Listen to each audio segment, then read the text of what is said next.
Welcome to Washington East to West Sports. This is episode 61. I am Matt Beatty, joined alongside, as usual, by Sean Beatty and Kevin Ardall. If you want to get involved in the show, go ahead and tweet us. I'm at Beatty_Matt. Sean's at Sean_Beatty. Kev's at Kev's Believes. The first team believes being a 3. Haven't lost after a week off. Go ahead and subscribe to us on YouTube.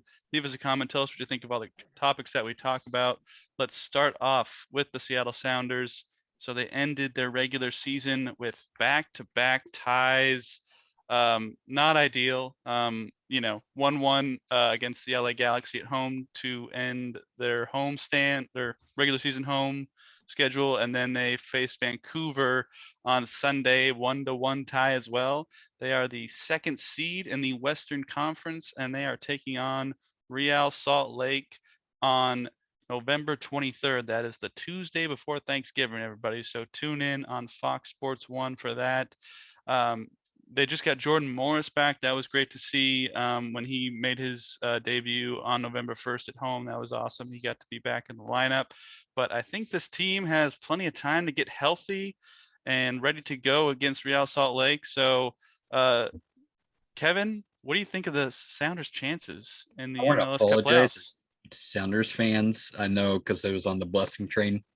Unfortunately, I had some, family stuff going, and I've been working my butt off, so I didn't have time to do my normal blessing of the Sounders, which equaled out to their loss, or excuse me, their ties, to where Colorado got ahead of them.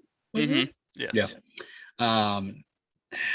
So I want to apologize about that.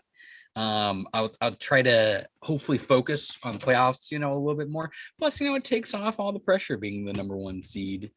And now people won't expect them to be so mighty, and then they'll just go and just kick the crap out of people, during the playoffs. So I'll try to focus my blessings for, once again, the right price, Seattle Sounders. So you can hit me in my DMs for price negotiation. Yeah, sounds good. Sean, what do you think of their chances? They have a good chance. Sorry. No, yeah, they're definitely one of the teams I would say that are in contention for this cup. You could probably eliminate about half the teams already, just off of records and sneaking in and stuff like that, barring a miracle for some of these teams. So they have a good shot. They've been one of the best teams all year. It's not like that's just a hot streak that they're riding.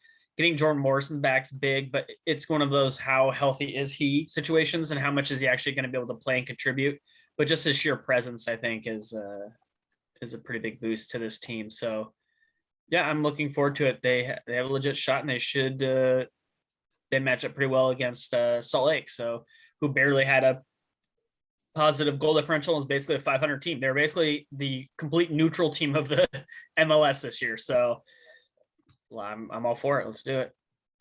Yeah, I think the Sounders, arguably have the best lineup, starting 11 when fully healthy. So I think this team is primed for a championship run. Last year during that weird COVID season, they got into the title game, lost to Columbus, but they've been in the title game for, I think, 3 of the last 2 years. They won in 2019. So the Sounders are primed for another run, and Jordan Morris coming back is excellent. They've got, fully healthy, both Roldens, Nicholas Ladero, Nuhu in the back. They're just loaded with good players. So I think this team is going to be primed for an MLS Cup run once again. So, support those Sounders. Get out to Lumen Field if you can, and watch them on FS1 right before Thanksgiving. If you've got the time, they're on at 7:30 for their first opening round game against Real Salt Lake. But let's move on to some Seattle Mariners news. So I just wanted to mention, I think this is not really much news to anybody who paid attention to the Mariners this season, but Ryan Divish tweeted out on Halloween that Kyle Seager was told that the Mariners would not exercise his 2022 option in an email from assistant GM Justin Hollander. He'll be a free agent. I believe Ryan also tweeted out today that Yusei turned down his option. So there's, a lot of going to be a little bit of shuffling for the Mariners this upcoming season, but I wanted to throw it to both of you guys as well about what you've been hearing with the Mariners this offseason. So Sean, I'm going to throw it to you first. Well, they haven't announced everybody with free agency and everything like that, but obviously the big one is Marcus Semien. The Mariners are projected, and as national people have been talking about, to be really big on them. And actually right now, I don't know, for whatever that means, leading the charge there. I like that idea because they talked about JP Crawford being the shortstop of the futures, and Marcus Semien had played last year at second base. So it's probably a better position with his defense too. So I'm all for it, especially if you don't have to move anybody, you don't have to change up anything. You just slot in a second baseman like that who's in the final three for MVP conversation. Other than that, there's been the big news came out today that the Oakland Athletics, it was kind of mumbled for a while, but the Oakland Athletics, that they're going to have to, but the Athletics were basically like, here's all of our pitchers and here's all of our hitters. We have to get rid of these guys that are approaching free agency because, Oakland doesn't pay their guys. So there's a lot of value to be made there with like Nolan Arenado and Matt Chapman, who have 2 years left, or 1 year, depending on who you're talking about with their pitchers or whatever, but 1 or 2 years left, but they won't even be that expensive, and they probably won't cost a lot of prospects. It's just Oakland is kind of like the Luis Castillo with the Rays thing, and they're just looking to dump a player before they have to really pay him arbitration money. And so there's some value to be had here with these guys. I'm not really against trading inside your division. I don't really mind that as long as you get the better player and the better end of the deal, obviously, or at least roll the dice intelligently. And I think Jerry has shown in most trades he's willing to do that, and it works out pretty well. Other names, no one's really made a splash like in national media of like, oh, this guy's available, because we all know who's available and who's not, but they really haven't worked any real headway unless somebody else has heard something today. I don't know. I'll shoot it to Kevin. Yeah, I mean, I'd be intrigued for it. Especially now that we know that Kyle Seager is pretty much not coming back. Matt Olson's an all-star for a reason. Good bat, good third baseman, gold gloves, even though gold gloves don't mean crap. But he's still good defensively. And then possibly some Semien being on the block, even though he's 31, for like a short, I don't want like a Cano deal. If we do Semien, I would like to see rather like a 3-4 year deal type thing. But I mean, after the year he had, he's probably going to want kind of Cano numbers. Well, I don't know about Cano numbers, but like the extensive of Cano's, like an 8-year deal, 7-year deal, because he's going around the corner type of deal. Overall, it's getting me excited. I'm like hearing that the Mariners are at least getting active, especially in the early part of off season. So it sounds the best thing for Mariners fans, even though there's not much to it yet, is that like we're the first ones on the table to where it shows that Jerry DiPoto is going to be shopping this off season, and that's a good thing. Like this year, as we've already mentioned in the previous podcasts, like this team is ready to turn the corner in this next year. Like the year after is when you start competing, and getting big names like that kind of helps your club. So as long as you don't go crazy ham and, sell the farm system completely, but, and smart contract deals too. Let's not do another Cano contract. I'm excited. Because honestly, I want Mariners baseball back just because of the anticipation, and stuff like that. So we'll see. Yeah, they're at the GM meetings currently. Ryan Divish was tweeting a lot. Beat reporter for the Seattle Times. He said DiPoto said that they will likely go into 2022 with the same group of catchers: Tom Murphy, Cal Raleigh, Luis Torrens, and Jose Godoy on their 40-man roster. He's talked about Julio Rodriguez making the opening day roster. He says he's not entirely sure. It'll, kind of be up to who they sign in this offseason.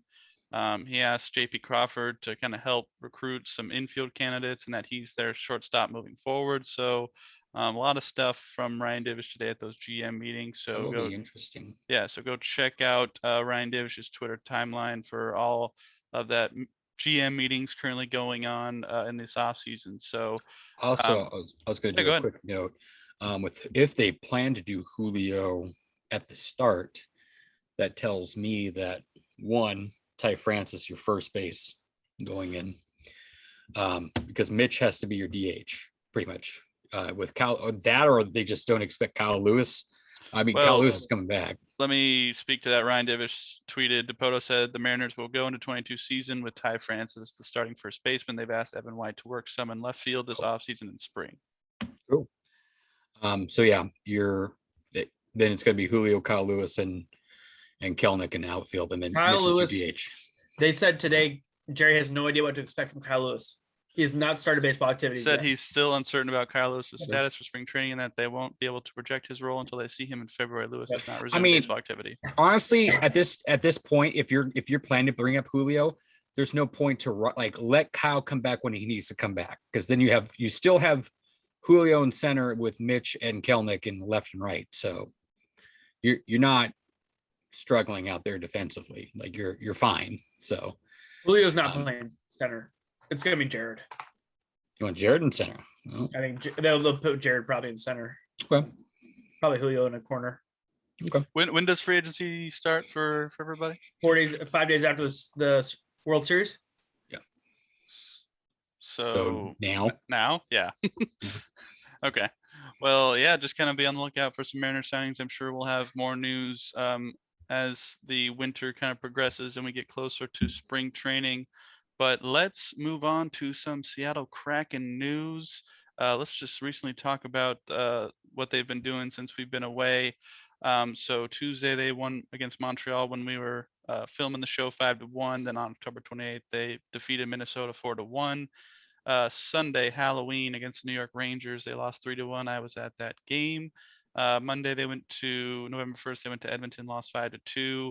They came back home to face Buffalo, won 5-2, and then they had the worst loss of the season by far, a loss to Arizona for their first win of the season. They are currently down to the Vegas Golden Knights on the road 4-2.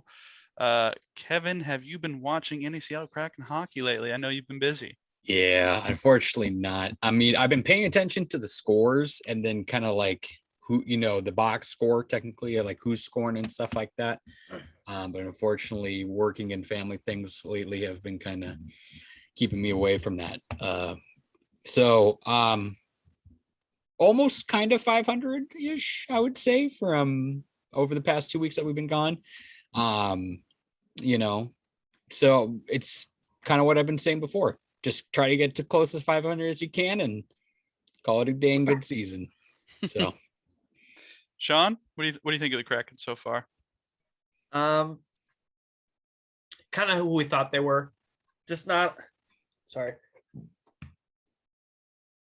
got the hiccups now. Not a ton of offense. Losing to Arizona really hurt, especially how they lost to Arizona. They had a big, they had a lead. And they kind of just let Arizona come back on them and couldn't even get a point in overtime. So that really, that was kind of a dagger blow there. They showed Buffalo. Buffalo's kind of come back down to earth, but just couldn't get one against Arizona. That's brutal. And they're currently playing. We have a score update? I don't have it. It's 4-2 Vegas, middle third. I mean, Vegas is good. It's gonna happen, but like, you sure like to at least get a point here. I mean, you're playing Edmonton, Buffalo, Arizona, Vegas, and you're looking at 2 points. And New York even before that, 2 points. You got to start beating some of these. Sorry, oh man, they're taking your breath away. They're taking your breath away. Starting to hiccup into the mic, but yeah, you had a bad luck of a run of there because Edmonton and New York have been playing pretty well, but you've really got to beat these bad teams. Not saying Vegas, but like Anaheim coming up. Chicago, you got to take advantage here because we're still trying to figure out who Seattle is, and I think they're settling into lower Pacific Division, unfortunately, right now. Yeah, I'll start with the game that I attended. I was at the Rangers game on Sunday. I would just like to say, perhaps I'm cursed. They've had 5 home games. I've been at 2 of them. They've lost both of them. They've won the other 3. So I think I might be cursed. We'll see on December 9th when I go to the Winnipeg Jets game. But overall, I thought they played pretty well against New York Rangers. They had plenty of chances. New York went up early, but then Jordan Eberle had a nice backhand goal to tie the game in the second period. But then the Rangers were able to take the lead again and then just score an empty netter to seal the victory. with the Kraken so far this season, it's not they're not playing terrible, I would say. This is still a new team, and they're still trying to figure everything out with lines and who's filling what roles. So overall, I'm really not super worried about it. Grubauer is playing all right. Their differential is only -6 goals, so it is in the lower half of the league. But it's early. There's lots of games left, and I think this team will figure it out once they kind of get their lines more established. I think they'll start winning some more games here, put together a few streaks. And overall, this is a brand new team. So if fans are expecting Vegas Golden Knights results, you're very sorely disappointed at this moment, and you'll probably be sorely disappointed for the rest of the season. But overall, there are some teams that are not playing as well as people thought, and there are some teams outperforming what we thought. Like Vegas is currently 500 right now. They might be above 500 after tonight, but they're also banged up, and you've got some teams who are performing well who might come back down to earth. Anaheim, LA Kings, some of these other teams are, Colorado's under 500 right now, and everyone predicts them to be a good playoff team. And you've got some teams that are just kind of hanging around and just waiting for that stretch run towards the postseason. So overall, I wouldn't Only put so too many much. teams can make that stretch run, though, Matthew. Like Absolutely. But at this point in time, if you're a Kraken fan, there's no reason to panic or anything. Like, this is a brand new team who's still trying to figure things out. Yeah. So I don't think sky is the limit for this team, anyways. But yeah, like hopefully get back in playoff contention at least. absolutely. And I think once they get to the All-Star break, we'll definitely know who this team is. But right now, just kind of enjoy watching a team in Seattle play at this point, because never had it before, and we'll see how their young players shape up.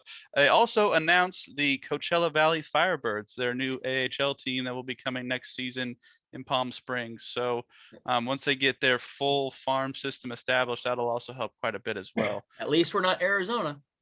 That's true. Even though they did lose to Arizona, that was quite upsetting for their only win of the season. Even with that, they're still -30 goal differential already in 12 games. Yeah, not good. That's just impressive. Like, that is losing like 5-1 every game.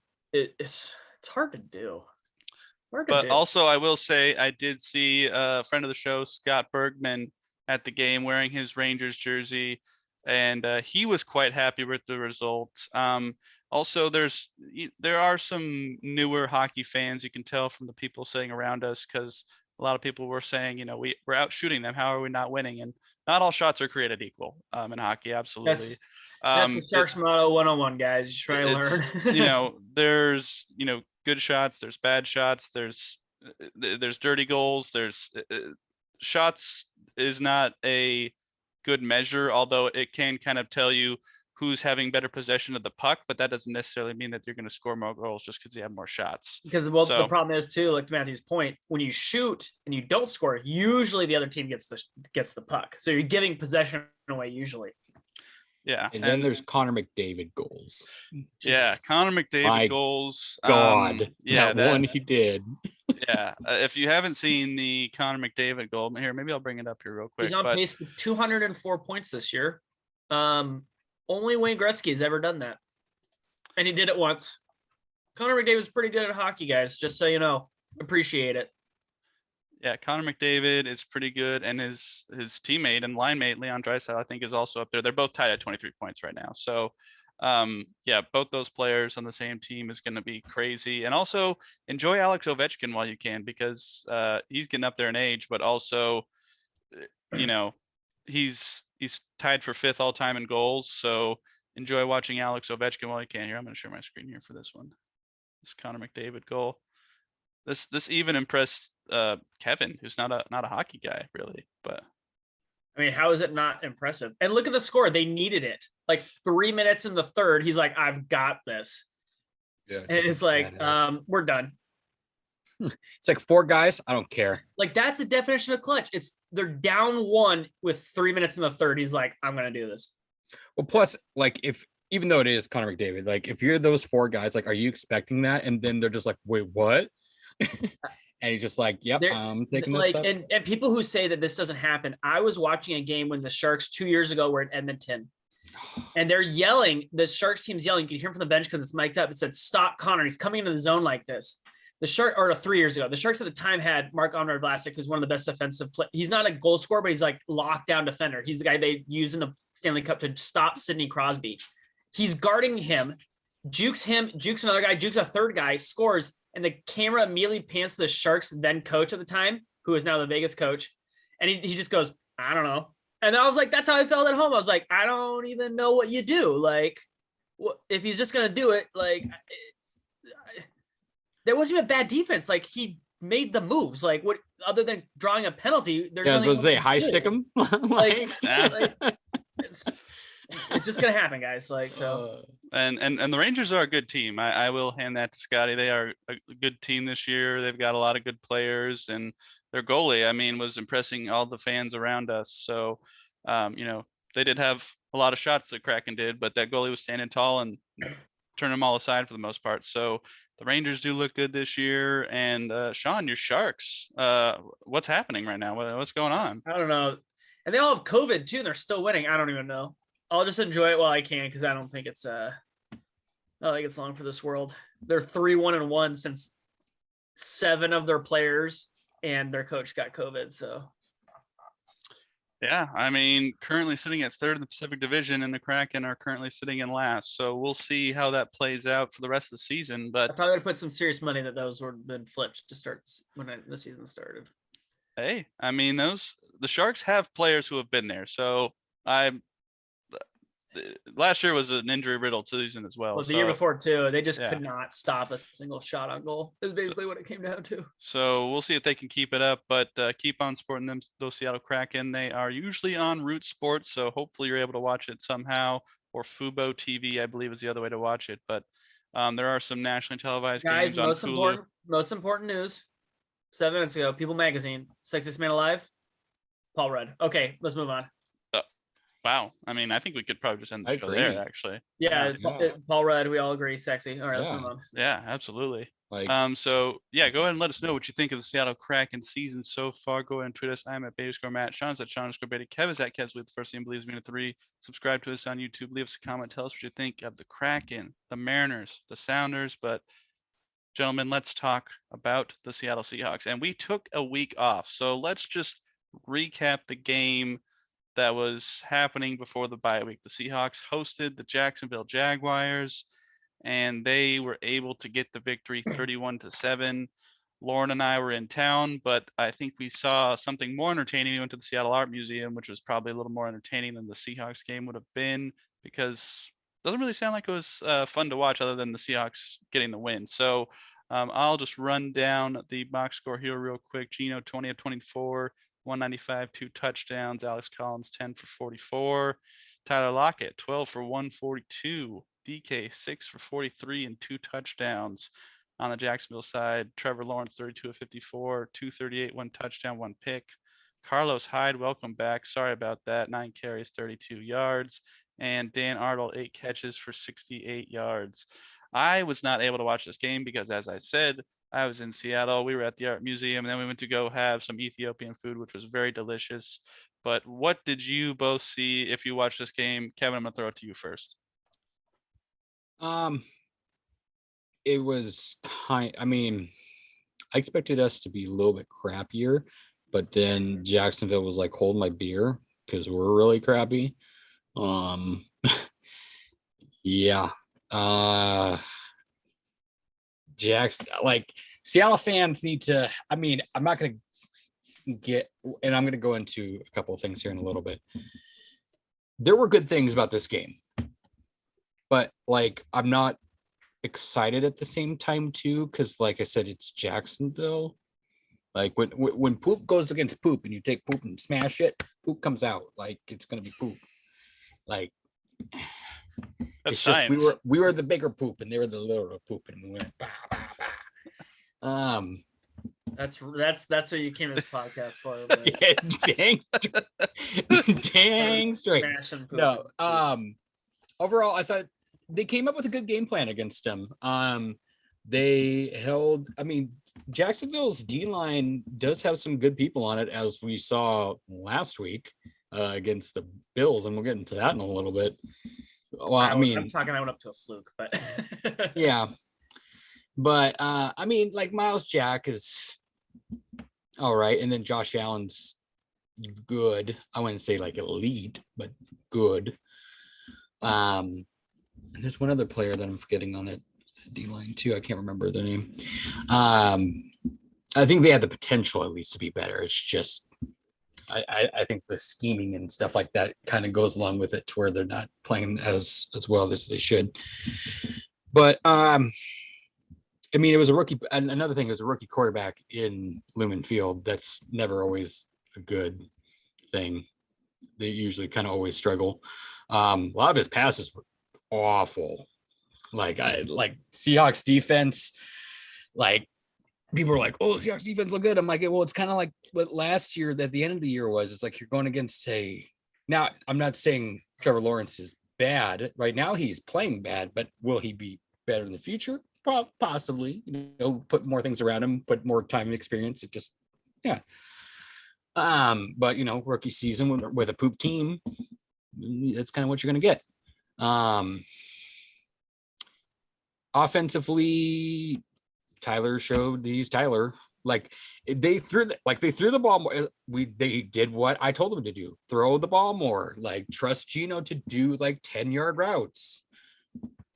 Lo and behold, that you have two beast receivers, and it kind of worked. Like they're like, "Oh, we're gonna cover DK," and oh, that Tyler guy's kind of open and just making your corner look stupid. Like, so all in all, they need to continue that. Like, well, we're gonna get into the Russell thing here in a little bit, but there's not much to take away from this game. They played average against a bad team, and they came out the victor. So. Sean? I think Kevin's mostly right. Yeah, like they did what they were supposed to do. I wouldn't, like Kevin said, I wouldn't look too much into this game of like, man, we're really turning the corner. Again, people fell for this last year. I saw someone say like, man, like the Seahawks defense, like we've looked really good 2 of the last 3 weeks. And I was like, you played Ben Roethlisberger and Trevor Lawrence. Like, let's be very clear here, like who you're looking good against. And then you played Jameis Winston in just horrible weather conditions that like, I'm not blaming any quarterback for that game. Like that's a rough game for any quarterback to really do well, where it's raining and windy. Like it was not a good passing game for that at all. So, yeah, so the Seahawks did. With that said, the Seahawks did what they had to do. They had to finally win a decisive game. They did. Some good things were shown. Again, feed Tyler the ball. Like even if he doesn't look completely open, he's still open. They didn't, like Kevin said, they threw a little bit. They didn't actually just run up, get up there, and just completely pound the ball. So, which I was glad about. Like let Gino work a little bit. Alex Collins is clearly your number one guy right now until Carson comes back, and DJ Dallas looks really good too. I really liked what I saw of DJ Dallas. He didn't get a ton of work. He got like one play, but his special team stuff, he needs to get more run into running back. I think he's earned it. I don't know why Penny is playing over him. I don't know why Homer's playing over him. Homer's a nice third down back, as like he's a really good blocker. Like he reads the play really well. But like, I really want to see more DJ Dallas run the football. Kevin nailed it. And Trevor Lawrence just looked bad. There were a couple times early in the game where there's easy touchdowns or easy big chunk plays, and Trevor Lawrence just straight up missed the ball. Like it's not like Carlos Dunlap got in a guy's face or something like that. No, Trevor Lawrence just missed. Like that's just like Diggs' pick. Yeah, Dig. I mean, they're gonna argue it's miscommunication. That's probably what it was. If it's not, like that's Trevor Lawrence being a young guy and not reading the play right, or throwing a ball 10 yards underneath on a guy. Like it's one or the other. It's not like Diggs made some crazy play. It's Trevor Lawrence screwed up one way or the other. Like it's on Trevor Lawrence that pick happened, not Diggs has 2 hands, so he caught it. Okay, congratulations. Just happened to be in the area. The real thing is that's shocking that happened, and why we all should have picked the Jaguars is, do you guys know the myth of that is Dan Arnold? I know of Dan Arnold. I know who Dan Arnold He is. has gone back and forth the last 2 years between the Jags and Panthers. Now, those two teams are not very good, but Dan Arnold has a 600 winning percentage. Those two teams without Dan Arnold have a 200 winning percentage. So basically, whatever team Dan Arnold's on, they win the games.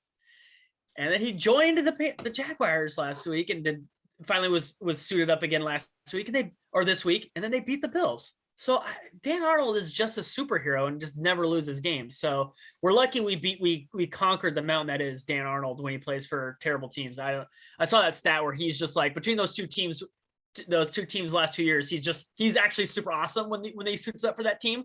When they don't play Dan Arnold, they're terrible. So he played and we somehow beat Dan Arnold. So good on the Seahawks. Yeah, I also saw a stat that I believe DK is the number one graded wide receiver when it comes to zone or man on man, and Tyler is the number one guy when it is zone. So they have the number one receiver in both zone or man to man. So Seahawks, you have no excuses for not throwing the football because it's shown that whatever they're going to play, you literally have the best guy in football with whatever they play. So just throw the football to those guys, especially with Russell coming back, please. Yeah, I'll just comment as someone who didn't see the game. I picked the Jaguars, so pleasantly surprised to see the Seahawks bounce back in that losing I did streak. not. Huh? Yeah. I did not. I can't even remember what I picked. Yeah, I picked the Jags, but I'm pleasantly surprised to see the Seahawks. I think I was the only one who picked the Seahawks. I think I picked the Jags. Yeah. And they took care of business, and I can't speak to how they played, but 31-7 looks pretty good on the score sheet. Now, does that indicate of how they played? Not necessarily, but rookie quarterbacks are having trouble this year, and you got the job done and got a win going into the bye week. So I think that was pretty big for this team. So let's talk about the bye week and the recent news coming out this week. So let's just, I'm running down the timeline of Michael Sean Dugar here from The Athletic. So big news, Russ is back. He has been cleared to play by doctors after suffering that finger injury about a month ago. So I don't know what water Russ is drinking, but maybe go out and buy some if you're having an injury, because maybe it works. I don't know. But also let's talk about some other news that Chris Carson should be back at practice is what I have read. Michael Sean Dugar, Chris Carson neck will quote be on the field end quote Wednesday, Pete Carroll says. I wouldn't say he's playing this week. So practice this week. Yeah. So that is a bit of news there. And then we can also discuss the Odell Beckham Jr. rumors as well while we are here. He was released by the Browns on Monday. He went through waivers. No one claimed him, so he is now a free agent. So I'll address all three of those things really quickly, then you guys can share your thoughts. Well, Russ being back, wow, like that's crazy. Just be careful with that finger, I guess. You're not going to hold back or anything, but man, that's impressive. It's impressive to come back from that injury that quickly, but that's awesome. Chris Carson, neck injuries are, I feel like, especially in football, that's tough. I don't expect to see Chris Carson in the field this week, probably at least for another couple weeks. Could be wrong. I'm not a doctor, but neck injuries, like that is just something I feel like you shouldn't mess with.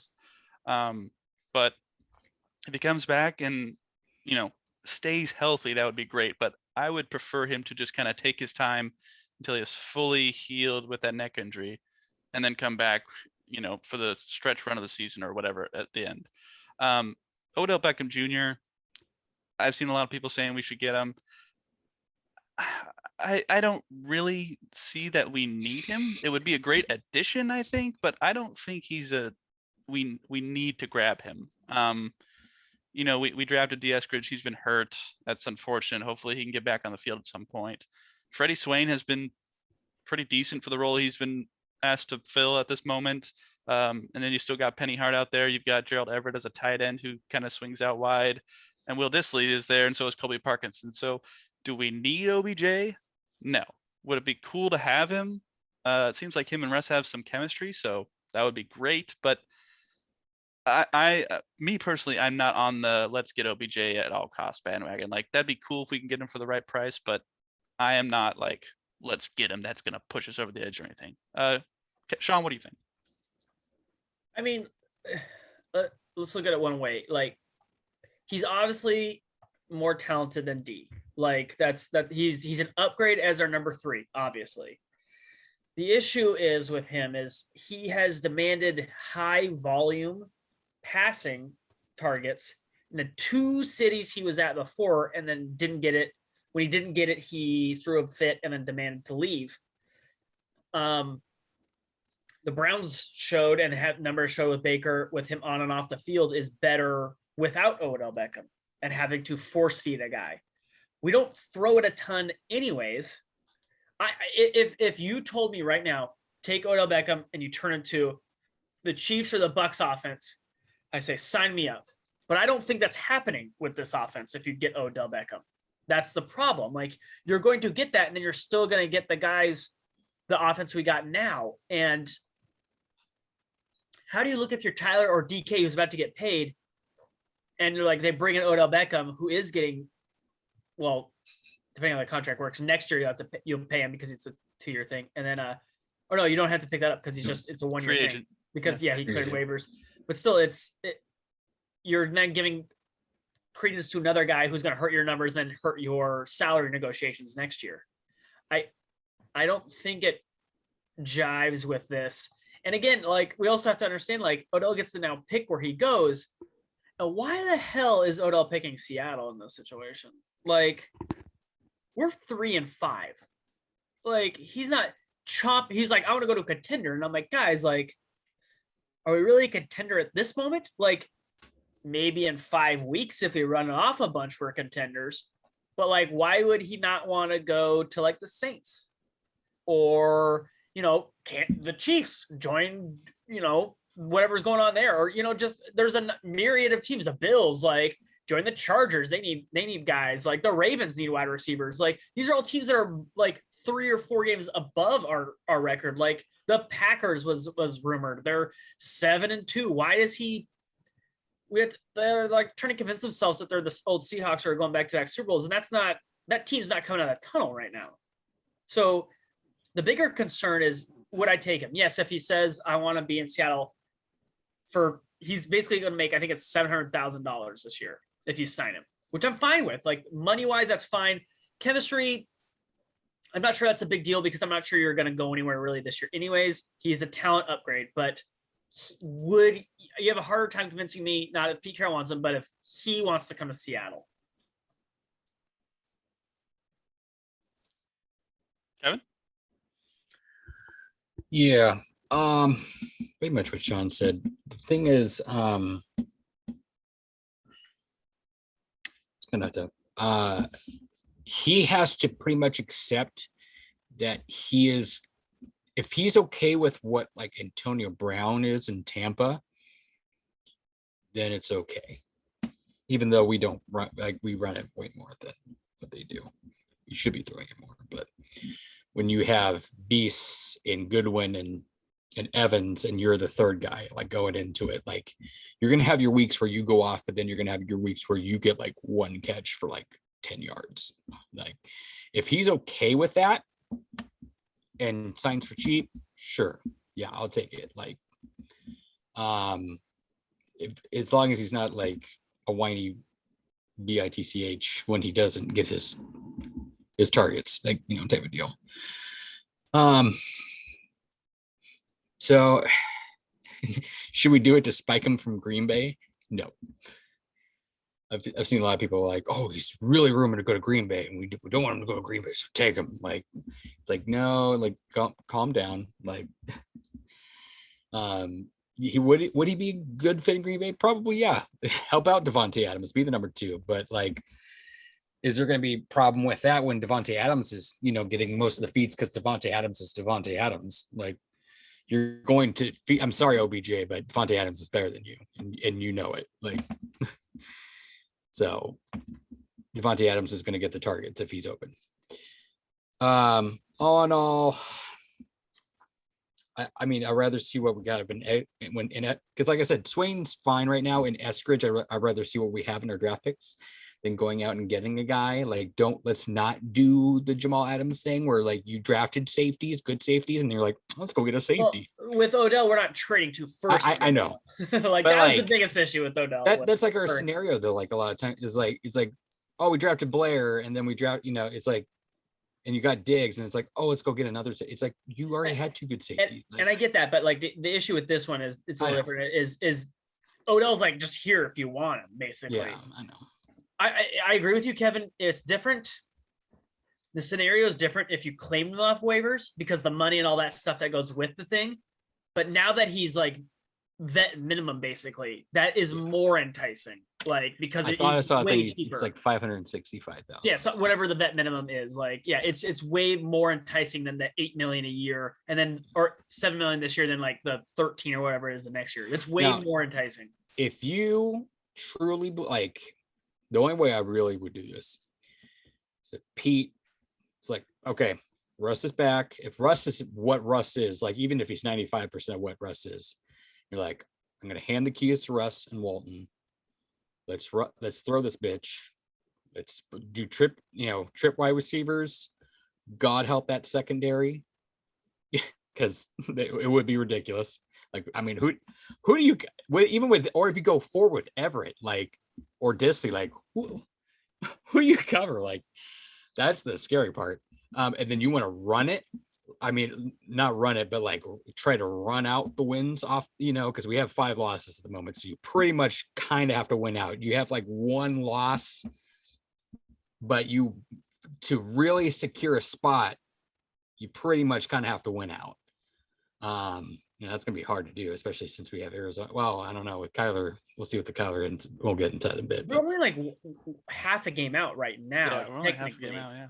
But the problem is, people say that. The problem is people say that, Matthew, though, like the other teams play each other, so they're going to win games, like, yeah. Our easy part of the schedule is kind of done, though. Like, you have Green Bay, you have Cardinals twice, and you still have the Rams. Like, that's 4 games that you could easily lose. And I wouldn't say the 49ers are a slouch. I mean, after all, they did play basically in their game too. So, well, I mean, as long as they do dumb crap like, Colt McCoy is the opposing quarterback and you're not stacking the box. We'll get into that in a little bit. Game. Like, yeah, that game was a weird game. I'll say this really quickly. Last week was a super weird week in the NFL. Yeah. We'll get into that here in a little bit too before we do our predictions. Yeah. But to wrap it up, why not? Just, I don't care. Otherwise, just let DS Rich play when he's back. I agree with Kevin though. Do not get him simply because another team might get him. Yeah. You don't change your roster based off what another team might do. Makes you better. Let's just throw a prediction out there. Where does OBJ land? I think he will land with Green Bay. I think he'll end up with Green Bay. Man, are you gonna? I'll take the rest of the field. Like, you guys can have Green Bay. I would say he ends up in Green Bay or Sean. I really think the Saints are a pretty viable option actually as well, because they lost Michael Thomas for the year. So I think that's probably a team that's looking for an OBJ. They did, but like, what about is OBJ's like, man, like a Chargers? I mean, they're first in their division. You put him with Keenan Allen. Are the Chargers looking though? That's the thing. I don't think they're looking. But who's not? But no. But that's what I'm saying. Like, who's not looking for a $500,000 Odell Beckham? The Pats could actually be interested too. I mean, again, the Patriots. Yeah, like I'm just saying, Matthew. Like, every team now is going to call at least, except for the Browns. Like, is going to call and the Giants. But like the Jags. Well, the Jags might call now. They're like, hey, like 500,000. But as a GM, that's your job. Like, I'm not saying Odell's like really going to consider the Jags, but like, hey, 500,000, you want to come to Jacksonville? And if he says no, that's fine. But like, they're going to call. I would say Green Bay is my odds-on favorite, followed by the Saints, and then I actually do think New England is a viable option with their record right now. I think that's a pretty viable option. The problem is in the NFC especially is like they're already loaded. Arizona doesn't need a wide receiver. The Buccaneers do not need a wide receiver. The Cowboys do not need a wide receiver. The Rams really don't need a wide receiver either. You're right. Like, it's the Saints and the Packers, and then in the AFC, it's basically like the Ravens and the Chargers. Maybe you could convince me the Bills. The Bills, maybe? Nah, I don't think so. And Pats, the Pats too. No, but That's I'm just going top down, like Yeah. the highest teams. You don't think Emmanuel Sanders, and Odell Beckham looks like a nice three? I think that's a nice three, but I don't think they throw a ton. Like that's the thing. They throw a ton. I don't think they're interested. That's just Why not? Why not? Because I don't think it's worth it for them to go get him. What's the downside? Yeah. Well, he's kind of a locker room diva. Then cut him. And why would you bring that in there if you Then cut don't him. need it? Cut him in 1 week. It doesn't And then matter. It's not going to you linger. lose league minimum. Yeah. Yeah. But then why bring him in at all? Like because upgrade your his roster. talent is immense. Like if he can just shut up. I don't necessarily think the talent is as immense as everybody says. He's not the 2018 Odell Beckham on the Giants. He's not as good as he once was. Of course not. But he's not like he's better than Beasley. Like he's an upgrade at your third wide receiver. Is all. So you think he actually has a shot to end up on the Bills? It's possible. He's a shot. Yeah. Like I mean, I don't see that at all. But why not?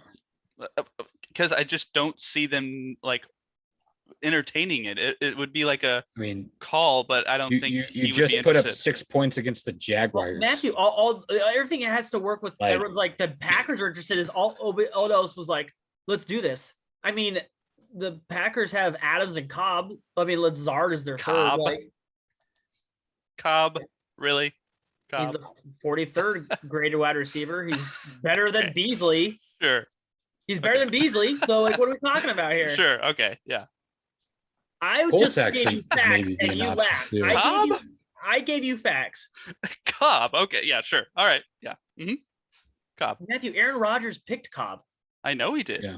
So yeah, that means a lot more than your Odell Beckham, like right here. Like Odell Beckham would Cobb. slot into Green Bay very well. That's why I think he's going to end up there. But like, all I'm saying is you're like, he would be their third. Like, it's not like he's their second. Well, yeah, I agree with Ken. Let's move on. That's the point I made with the Bills. Right. It's your second. It's not their. It's the third. You're picking a third. Well, let's talk about the rest of the NFC West here. So the week we missed, Green Bay 24, Arizona 21 on Thursday Night Football, San Francisco 33, Chicago 22, and then the LA Rams 38 to Houston 22. This past week, Arizona 31, San Francisco 17, and then Tennessee 28, LA Rams 16 on Sunday Night Football. Just looking at the rest of the NFC West, we'll get into the standings here, but all three of us were right in some aspects and wrong in some aspects. We had San Francisco and Arizona flipped, and I was right on that. You guys had the Rams and the Seahawks flipped. You guys were right about that. Looking at the NFC West right now, Arizona, with Colt McCoy was able to beat the 49ers. That's a pretty impressive win, actually, without your two best offensive players. Tennessee beating the Rams was pretty shocking to me. I think it probably was to the rest of the league as well. Why? Why? Because I thought the Rams were better than that. Tennessee's not a terrible team. Tennessee's certainly not a terrible team, but I thought the Rams at home would win that game. I want you to say what we're getting at. Why was it so shocking that Tennessee won? Because I thought the Rams were a better team than the Tennessee Titans. Say Derrick Henry. I thought they can't win any football games without Derrick Henry. What happened? Oh, you're right, Sean. Yeah. Okay. They shouldn't have won that game. You're right. No, you're right. Like Derrick Henry's their offense. That's how the only ways they're going to score points. Yeah, you're right. But they surprised everybody. Yeah. It's weird. It's not a surprise. It's weird. Yeah. Tannehill is the guy that makes that offense go. It's shocking that happened, but that's okay. Sure. So yeah, Tennessee won the game, and I thought the Rams were gonna win that game, but I think at this point it's the Cardinals' division to lose as long as Kyler can come back and not get hurt, and that's really kind of a question mark at this point. It's a big if. It's always a big if. He's kind of debating whether to play this week again, and I think they have a bye week coming up the week after this. So, if I'm the Cardinals, I'm just sitting Kyler until after the bye week and hope he's. Actually, after this, they play us. Oh, yeah, that's right. And then we play them next week. Yeah, there's no Sam Darnold in Carolina either. They have it's it's tough for that team, and it's tough for Kyler, I'm sure, because he's been playing so well this year. But actually, the backup is better than Sam Darnold in Carolina. So actually, Sam Darnold is complete garbage. But yeah, if the backup's playing, I actually give a good opportunity to the Panthers to take that. But I don't know. But yeah, I think at this point it's Cardinals are the team to beat at this point, and the Rams, they I thought they were going to win that game against Tennessee, but we'll see how they do against the 49ers on the road this week. That'll be a real big NFC West test. So the 49ers just look bad. Yeah. I don't know what it is. I think it's just their defense is not as good as everyone thought it was going to be, and Injuries. their offense is just they're a little lost. Like, and coaching. Jimmy didn't look very good, but like the whole Ayuk situation where they just were like, "You're in the doghouse," and then they're like, "Okay, we're gonna throw it to you a bunch." He goes 90 yards and a touchdown. They're like, "Wow, you're good at football." I'm like, "Yeah, he's been on your team the entire season, and you just decided to not throw him a football." And then you're like, "Hey, let's throw him a football," and he goes off for you. You're like, you should have been using him and Deebo Samuel at the same time the entire time. Like, and Kittle. What happened? Yeah. Like, and Kevin's right. Like, running out your sixth running back, like at a certain point is just like ridiculous. And then Kittle not being there was big. But like the 49ers, watching that game too, the 49ers, especially early, were just so unlucky. Like, when wide receivers and tight ends catch the ball downfield, it's incredibly rare to fumble, and they fumbled 2 times in the first 3 drives. Kittle caught like a 30-yard pass and fumbled, and then Ayuk fumbled on like the goal line, basically. The 49ers are not getting luck, which I'm okay with because we need to bury them to leapfrog them. So as long as that luck keeps going bad for the 49ers, I'm okay with it. I think the 49ers just not as good as everyone thought they'd be at this point. Well, I just told you 2 terrible, unlucky things happened that like swung the game. But like, I mean, Matthew, we watched, they were a better team than us when we played them, and they got unlucky and lost. Like it happens. Like, there are teams who get lucky and there's teams who don't get lucky. Like it happens. Like, the Atlanta Braves won the World Series. Like it happens. Yeah, it's I think it's a Arizona Rams division. They're on a collision course to figure out this thing at the end of the year when they play each other. So it's going to be. Also, I'm looking at this Tennessee LA Rams box score, and Ryan Tannehill's not the reason they won that game. But what's the what reason else? they won the game? The defense, actually. The defense was nice. Yeah. They scored a defensive touchdown as well. I mean, Kevin, what do you think? Let's get into this real quick. Okay, so let's go to the Arizona Green Bay game real quick. That was a weird game. Just watching that was just weird decisions. Green Bay choked and they got lucky coming back. Yeah. 49ers Cardinals game.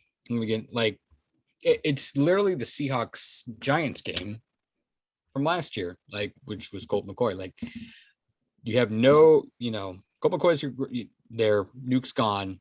Like, I get AJ Green and Kirk are good, but like, you at minimum should have 8 in that box. Like, they're gonna run the ball, and then Connor just goes off, and they're like, "Oh, like, yeah, like, just stack the box." Like, literally, Colt McCoy you say Colt McCoy beat us, and then if he can, props. Like, they're gonna run Connor, and they're just like dumbfounded. Like, Shanahan's like getting pissed, like, yelling at or no, it was Arizona that got flagged.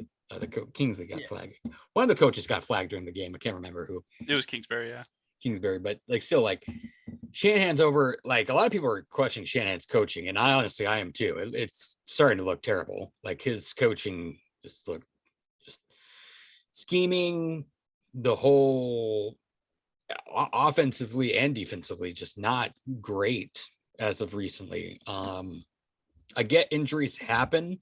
There has been a lot of injuries for this team, but like, especially deep, like, you knew the game plan coming in for Arizona. They're going to run that ball with Connor. Like, Colt McCoy is not going to beat you. Well, see, that was the thing too. Connor's not starting running back. They lost their number one quarterback, number one running back, number one wide receiver. It was luck. I honestly, like, I think most of this just came down to the game script flipped real quick. Arizona caught the bounces, and then it just got out of hand. That's just basically what happened.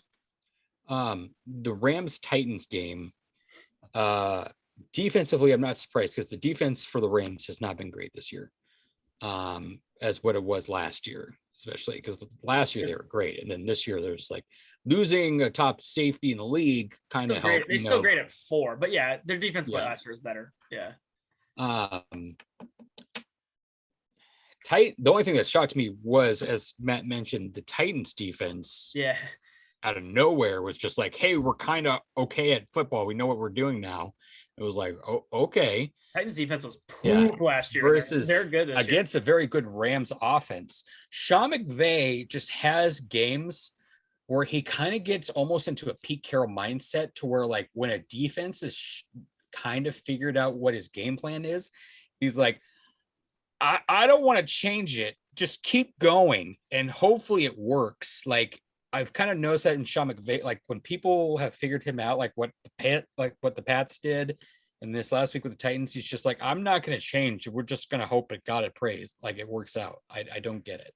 He's young and versatile to where he can come up with better things, but I don't know. He kind of seems to struggle when people kind of have his playbook a little bit.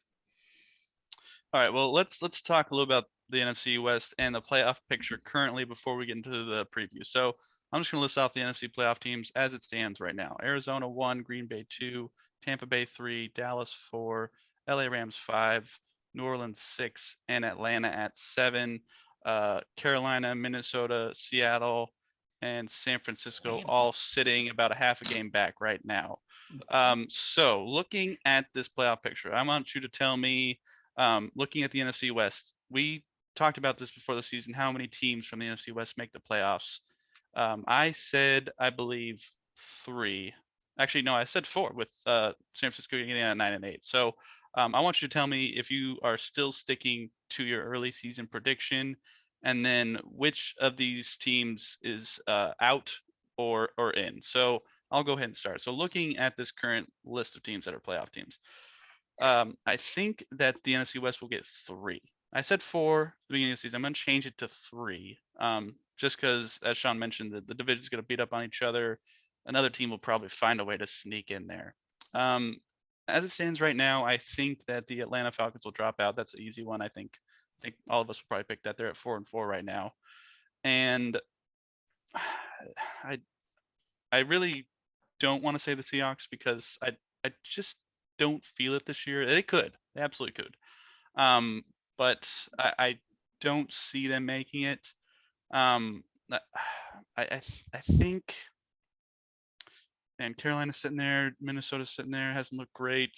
The Seahawks are sitting in a not awful position considering how they've played, but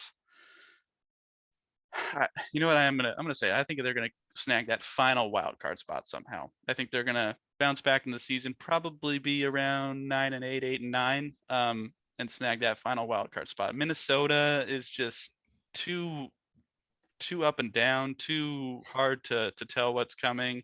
Carolina was an early season fluke. I've already said I don't think San Francisco is as good as everyone thought. So I do think the Seahawks are sitting in a good spot and will claim that 7th and final wild card spot. I don't think San Francisco is going to have enough to come back and get a wild card spot. New Orleans is hard for me to leave in there, especially with their quarterback situation, but I'll leave them in there for now. Sean? Yeah, if you told me that Jameis Winston was starting, I'd say pretty convincingly it'd be really hard for the Seahawks to make the playoffs. He's not, though. And sorry, but the guys that got running out there, I don't think that's it. The problem is, as Kevin said, is they got a 3-game lead on us because they're 2 games separate us and they have a tiebreaker. That's a lot of games to make up. We're already 8 games in the season. That's like 3 games is a lot to make up. But I do think the Falcons, Matthew's right. The Carolina Panthers are just, with no Sam Darnold too, and just like that team, they were overachieving. They're out. I don't want to say the Falcons are like complete joke and they're done, but I'm not. They don't have the hardest schedule. Let's be very clear here, But Minnesota doesn't have a very hard schedule either. But their issue is, can they not find crazy ways to lose the game? If you just told me that Zimmer, the head coach, which they're all wanting him to be fired, which rightfully so, just let Kirk Cousins work. Like just it doesn't have to work like Russell works or anything like that. Just a little bit. I mean, he's like the 5th graded quarterback in football here, like right now. Like, just stop doing what you're doing so much and stop and just let him. I tweeted out when the Baltimore they scored down by 1. They're on the 2-yard line. Dalvin Cook, you got all your weapons, you got everything. And I'm like, he's gonna kick a field goal on a tie. I was like, if you just go for it, you have a 74% chance to make it. You win the game. All you had to do was do that, and they win the game. They win the game and that's how it would have gone. Lamar Jackson didn't get in the field goal range. They didn't kick a game-winning field goal. They win the game. They didn't, and he lost in overtime. Like, Zimmer just needs to understand what modern analytics is and what going for it and doing all these things is. He was on the 2. If you don't trust Dalvin Cook to get you 2 yards, or don't trust Kirk Cousins to throw to one of your 2 monster wide receivers for 2 yards, what do you do it in the first place?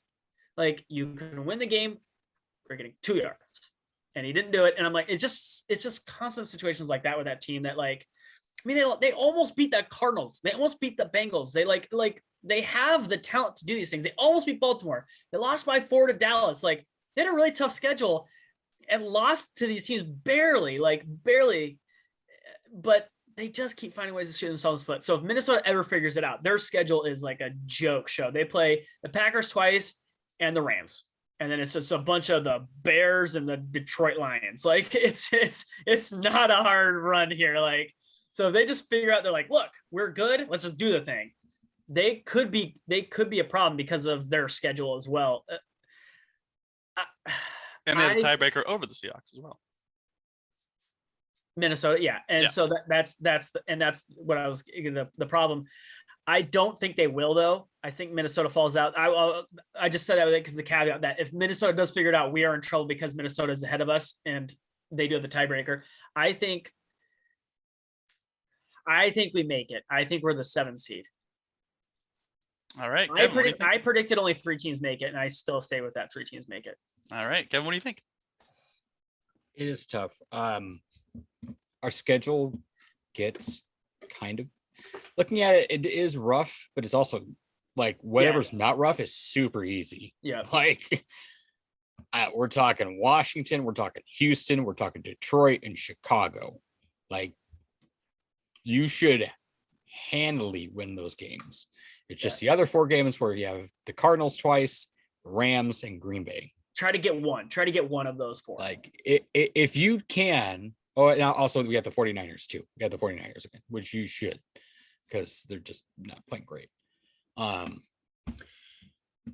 If you can get one of those, especially in 2 weeks, if Kyler's still hurt, that will help. Just know that they're going to run the ball. Don't do what the 49ers did. You put 8 in that box and say, "Beat me, Colt McCoy." That's what you do. He did, but Kevin, he did last year. Because we didn't put 8 in the box. Because that's what we're gonna do. Like, he's going to beat us again. And Pete's stupid. I know. We already know this, but it does look good in our favor because with Jameis out, the Saints are gonna struggle. Even though that defense is super, super talented. Falcons are weird. Like, they also got a gimme game with the Saints being gone. Like, Matt Ryan has not played great, to be honest. I mean, his hand was bleeding last week, for God's sake. Especially with the weapons that he does have there, like Pitts and Ridley have just not. It's been the freaking Cordell Patterson show, which is weird. Kevin Ridley retired, basically. Kevin Ridley. Like, I don't think he retired. He's just stepping away from Ridley quit like indefinitely last week. Oh, did he? Yeah, he stepped away for mental health reasons. Oh, okay. So yeah, it's been like the Cordell Patterson show, which is kind of weird. So yeah, I don't know if I trust the Falcons to really keep pushing it. So then all you have to worry about is Rams and Minnesota, and then maybe, and I'm only throwing this in there because they have won some weird games. The Giants, like they do have a kind of an underrated defense, and they just weird. Like I actually expected Vegas to just kind of poop on them, but like they pooped on Vegas, which was kind of weird. Throw out all of last week's results. It means nothing. I can't take any of it seriously. Like it was all a joke. I agree. We do have a good shot of getting that last seed, especially since the Bears got in last year at 8-8 there, and for us to get to 8 is not that difficult. Just hopefully, and what scares me kind of too is in that video that Russ put out, like he's just like, I'm healed, and then he just showed him like walking out the tunnel. I'm like, can I see you throw a ball? Like, can I watch you throw a ball, please? And there's no video of him throwing a ball. You put videos so I was kind of like, throwing a ball. I was like, oh, okay. So that kind of worried me a little bit. And the funny thing is too, I'm calling it now, minimum like 500 tweets on Russell's first incompletion of people like, he's not okay. That was an incompletion. Oh my God, he's hurt. He's still hurt. Like, I guarantee I'm like, he's not gonna be perfect no matter what. Like, even if this didn't happen, like on his first incompletion, people are gonna be like, oh my God, his hand's not right, type of deal. But now if it looks like a wompy, like the ball is like doing this, like going crazy, then yeah, sure. But if it's a tight spiral and it's just missed by a little bit, I don't give a fuck. So I think all in all, the schedule favors us to be able to get that final wild card spot. It's just Pete's got to step out of his own way and let Russell and Watson, or God, not Watson, Waldron, you're tired. Waldron do their thing, and just play to what they give you. Like if you're going against poopy quarterbacks, stack the box. Stack the box. Stack the box. All right. Well, let's talk about this upcoming week's game. The Seattle Seahawks are going to take on the Green Bay Packers 125 in Lambeau Field. Packers are coming off of a loss to the Chiefs, and the Seahawks are coming off a bye week. Let's just, give our quick thoughts and a prediction real quick. That Aaron Rodgers situation, I think, is going to have an effect on this game. Not because of the noise, because Aaron Rodgers is a fool, but I think because he's going to come back on Saturday and try and play on Sunday. I think that is a bad idea, even though Aaron Rodgers is a good quarterback. I don't see that working out well for the team. And with Russ coming back, I think this team will have a little bit more energy and just kind of a drive coming out of the bye week. They should be mostly healthy, and I think that will result in a Seattle win. Score-wise, boy, that defense for Green Bay is pretty good. They were pretty solid against Patrick Mahomes and have been pretty good all year. So I think it's going to be 21-7 or not 21-20 Seahawks. Sean? I don't think it matters what day he comes back as long as he's playing on Sunday. He's not learning a playbook. He's not learning receivers. I